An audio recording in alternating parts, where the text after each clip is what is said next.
አሰላሙ አለይኩም ወራህመቱላሂ ወበረካቱ። ዲና የተከበራችሁ የቻናሌ ቤተሰቦች እንደምናላችሁ ያለሁ ወሊላሂል ሐምድ። ውድ ሀገሬ ልጆች በያላችሁበት የአላህ ሰላምና እዝነት በእናንተ ላይ ይሁን ያልኩ ለቻናሉ አዲስ የሆናችሁ ላይክ፣ ሼር፣ ሰብስክራይብ እያደረጋችሁ ወደ ቻናሉ እንድትቀላቀሉ በአክብሮት ጠይቃችኋለሁ። ትረካዬን ካቆምኩበት እቀጥላለሁ። እሺ ይሁን እንጂ አብዱል ሙጠሊብ ብዙም ሳይቆዩ ረሱልን አለይሂ ሰላቱ ወሰላም በተወለዱ በ8ኛ ዓመታቸው አብዱል ሙጠሊብም ህይወታቸው አለፈች። አብዱል ሙጠሊብ ሲሞቱ የረሱል አለይሂ ሰላቱ ወሰላም አጎት የሆነው አቡ ጣሊብ በተራው እሳቸውን ተንከባክቦ የማሳደግ ኃላፊነት ተረከበ። አቡ ጣሊብ ለረሱል አለይሂ ሰላቱ ወሰላም ያለው ቦታ እጅጉን ድንቅ ነበር። ልጆቹን በፍጹም ከሳቸው አያወዳድርም ነበር። አቡ ጣሊብም እንደ ሌሎቹ የረሱል አለይሂ ሰላቱ ወሰላም አጎቶች ባለሀብት ባይሆንም ነገር ግን በጣም ክቡር ሰው ነበር። አቡ ጣሊብ የትም ይሄድ የት ብቻ ከጎኑ ረሱል አይጠፉም ነበር። ከዕለታት አንድ ቀን የመካ ነጋዴዎች ለንግድና ለሸቀጣ ሸቀጦች ለመነገድ ከመካ ሲነሱ አቡ ጣሊብም ረሱልን አለይሂ ሰላቱ ወሰላም በ12 ዓመታቸው ይዟቸው ተነሳ። የንግድ ተጓዦቹ እጅጉን ብዙ ከተጓዙ በኋላም በስራ የምትባል ሀገር ሲደርሱ አንድ መነኩሴ የሚያመልክበት ቦታ ብቅ አሉ። ይህ የነጋዴ ተጓዦችን ሲመለከት በሩጫ ወደ ነጋዴዎቹ ገሰገሰ። ከዚያም ይህ መነኩሴ ረሱልን አለይሂ ሰላቱ ወሰላም ላይ በጣም አፈጠጠባቸውና ይህ ልጅ የማን ነው ብሎ ጠየቀ። አቡ ጣሊብም የኔ ልጅ ነው አለው። መነኩሴውም ይህ ልጅማ አባቱ በህይወት መኖር የለበትም ሞቷል አለው። አቡ ጣሊብም በእርግጥ ልክ ነህ፣ አባቱ ሞቷል፣ እኔ አጎቱ ነኝ አለው። መነኩሴውም በል ምክሬን ስማኝ እና ይህ ልጅ ይዘህ ወደ መካ ተመለስ። ይህ ልጅ ትልቅ ምስጢር ይታይበታል እና አሁን አይሁዳውያን ካዩት ሳይገሉት አይለቁትም ብሎ መከረው። አቡ ጣሊብም ቅፍለቱን ትቶ ውዱ ነቢያችንን አለይሂ ሰላቱ ወሰላም ይዟቸው ወደ መካ ተመለሰ። አሁን ነቢያችን የልጅነት ዘመናቸውን አጠናቀው ወጣት ሆነዋል። መካ ላይ የሚገኙ ወጣቶች በወጣትነት ዘመናቸው ይጠጣሉ፣ ዚና ያደርጋሉ፣ ይጨፍራሉ፣ ይደሰታሉ። ይሁን እንጂ የመካ ወጣቶች የሚሆኑትን ረሱል አለይሂ ሰላቱ ወሰላም አይመስጣቸውም ነበር። ሁሌም በስራ ላይ ነበር የሚያሳልፉት።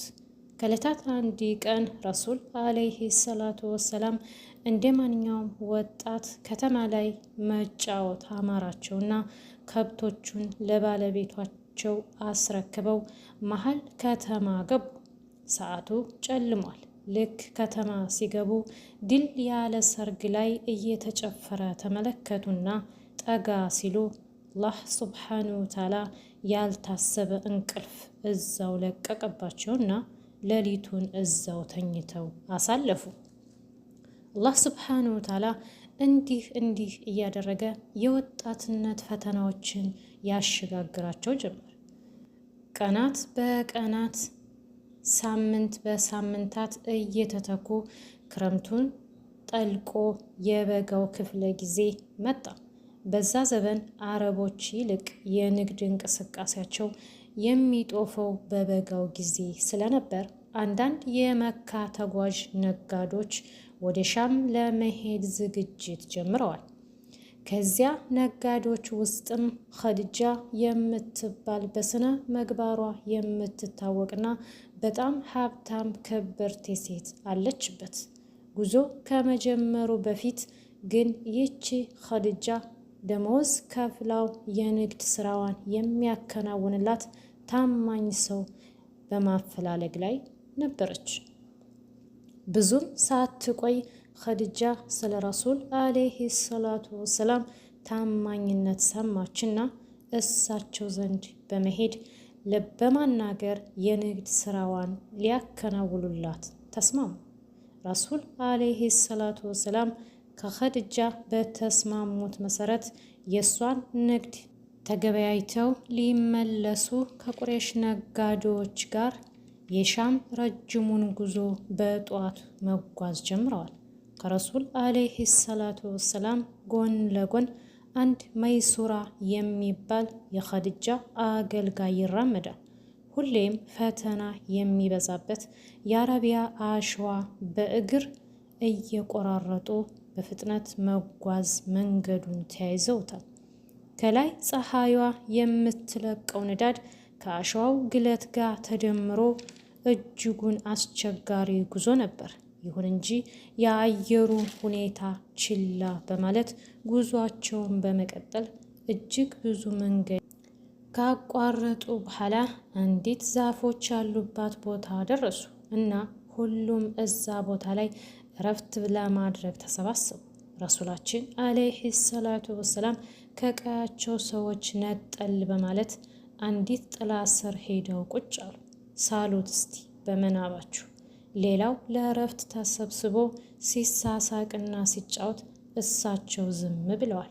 ብቻቸውን ቁጭ ብለው ያ ሐቢቢ ያ ረሱላላህ። ከዚያም ረሱላችን አለይሂ ሰላቱ ወሰላም ቁጭ ካሉበት የዛፍ ጥላ አቅራቢያ ላይ አንድ መነኩሴ ትንሽ ጎጆ ነገር ውስጥ ቁጭ ብሏል። እሳቸውን ሲመለከት በድንጋጤ ስሜት ራሱን መቆጣጠር እየተሳነው ብዙ ከተመለከታቸው በኋላ መይሱራ ወደ ተባለው የኸዲጃ አገልጋይ ዘንድ ጠጋ በማለት ይህ እዛች ጥላ ስር ቁጭ ያለው ማን ነው ብሎ ጠየቀው። መይሱራም ይህ ቁሬሻዊ ሰው ሲሆን የሐራም ቤተሰብም ነው በማለት መለሰለት። መነኩሴውም በዚች ጥላ ስር ነቢያት እንጂ ማንም አልተቀመጠባት ብሎ ሄደ። አሁን ሁሉም የሚበቃውን ያህል አርፎ ግመሎቻቸውን በመፍታት ዳግም ጉዞ ጀመሩ። አሁንም በዚህ ሁኔታ እያረፉ ብዙ ከተጓዙ በኋላ የንግድ ከተማ የሆነችው የሻም ምድር ደረሱ። ልክ ከከተማዋ እንደረገጡ ሁሉም ገበያ ሲገባ ለገበያው ይበተናል። ረሱልም አለይሂ ሰላቱ ወሰላም ግብይታቸውን ሊጀምሩ መይሱራን ይዘውት ወደ መሃል ገበያ ዘልቀው ገቡ። እሳቸው ሲገበያዩ የስነ ምግባራቸውን ምጥቀት የመይሱራን ትኩረት ሙሉ በሙሉ ተቆጣጥሮት፣ ታማኝነታቸው፣ ቅንነታቸው፣ የአነጋገር ብስለታቸው፣ በቃ ሁለንተናዊ ባህሪያቸው መይሱራን ስራ ትቶ እሳቸውን መመልከት አስገድዶታል። በዚህ ሁኔታ ለተወሰኑ ቀናት ከተለያዩ በኋላ የነጋዴዎች የመመለሻ ቀጠሮ ደረሰ እና ሁሉም የሸመተውን ሸምቶ የሸጠውን ሽጦ በትርፍ ሲመለስ የረሱላችን አለይሂ ሰላቱ ወሰላም የንግድ ስኬት ግን ከሁሉም በተሻለ መልኩ በእጥፍ ትርፋማ ነበሩ። ረሱልም አለይሂ ሰላቱ ወሰላም በስሩ ያቀፈው የነጋዴዎች ጉዞ የአረቢያን ጋራ ተራራው ለቀናት በማቆራረጥ ጉዞ ጀመረ። በዚህ አስቸጋሪ የአየር ጸባይ ሁሉም የፀሐይ ሐሩን በጸጋ ተቀብለው ግመሎቻቸውን መንዳት ላይ ተያይዘዋል። በዚህ መሃል ረሱል አለይሂ ሰላቱ ወሰላም በዝምታና በእርጋታ ሲጓዙ አንዲት ዳመና በእሳቸው ቀጥታ በመሆን ከፀሐዩ ንዳድ እሳቸውን ብቻ በማስጠለል እስከ መካ ድረስ ትሸኛቸው ጀመር። ሁሉም በአግርሞት ይመለከታቸዋል። የተጓዡ ነጋዴዎች ቡድን እልህ አስጨራሹ ጉዞ ከተጠናቀቀ በኋላ ወደ መካ ከተማ በሰላም ደረሱ። የመካ ነዋሪያን የሸቀጦቻቸውን ነጋዴዎች ለመቀበል በሰልፍ ቆመው ነበር። ነጋዴዎቹም ከሻም ምድር ሸቀጦችን ይዘው መካ በመግባታቸው ኗሪያኑ እጅጉን አስፈንጥዞታል። በዚህ መሃል ባለጸጋዋና ከበርቴዋ ኸዲጃ የንግዱን ሁኔታ ልትመለከት ሸቀጧ ጋር ስትመጣ ከጠበቀችው በላይ ትርፋማ ሆና አገኘችው። ከረሱላችን አለይሂ ሰላቱ ወሰላም ጋር አብሯቸው የሄደው የኸዲጃ አገልጋይ መይሱራም ስለ አስደናቂ ባህሪያቸው መነኩሴው ያለውን እና ስለ ዳመናዋ በዝርዝር ነገራት። ኸዲጃም መይሱራ ስለ ረሱል አለይሂ ሰላቱ ወሰላም የሚነግራትን በተመስጦ ትሰማው ነበር። ይህን ታማኝ መልከ መልካም ሰው የራሷ የግሏ ልታደርገው ወሰነች። ከዚያም ኸዲጃ ነፊሳ ብንት ምነባህ ወደ ተባለች ጓደኛዋ ዘንድ በመሄድ ሁኔታውን አጫወተቻት። ከዚያም ረሱል አለይሂ ሰላቱ ወሰላም ዘንድ ጥያቄው ቀረበላቸው። እሳቸውም ኸዲጃን ጠንቅቀው ስለሚያውቋት መርሐባ አሏት እና ለአጎቶቻቸው አቡ ጣሊብ ኸዲጃን ማግባት እንደሚፈልጉ አሳወቁ። የረሱልም አለይሂ ሰላቱ ወሰላም አጎቶችም በሁኔታው ተደስተው የኸዲጃን ቤተሰብ ለማስፈቀድ አቡ ጣሊብን ያካተተ የሽማግሌ ቡድንና ኸዲጃ ቤት ላኩ።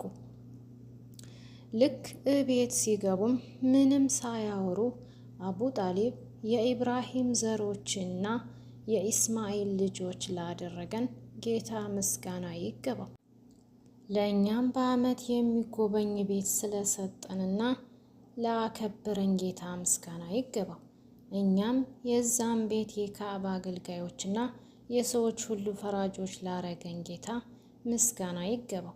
በመቀጠልም እነሆ የወንድማችን ልጅ የሆነውን በመልካም ስነ ምግባርና በታማኝነቱ ዲፍን መካ የሚመሰክርለት የሆነው ሙሐመድ ኢብኑ አብዱላህ ምንም እንኳን ያጠፊ አላቂ የሆነ ገንዘብ ባይኖረውም ለእርሷ ጌጥ ግን አሁንም ወደፊትም በማሟላት ሊገባ ታስቧል።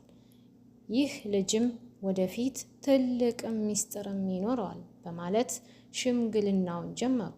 የኸዲጃ ቤተሰብም ሙሐመድን አለይሂ ሰላቱ ወሰላም በፊትም ጠንቅቀው ስለሚያውቁት ልጃቸውን ሳያቅማሙ ዳሩት አለይሂ ሰላቱ ወሰላም።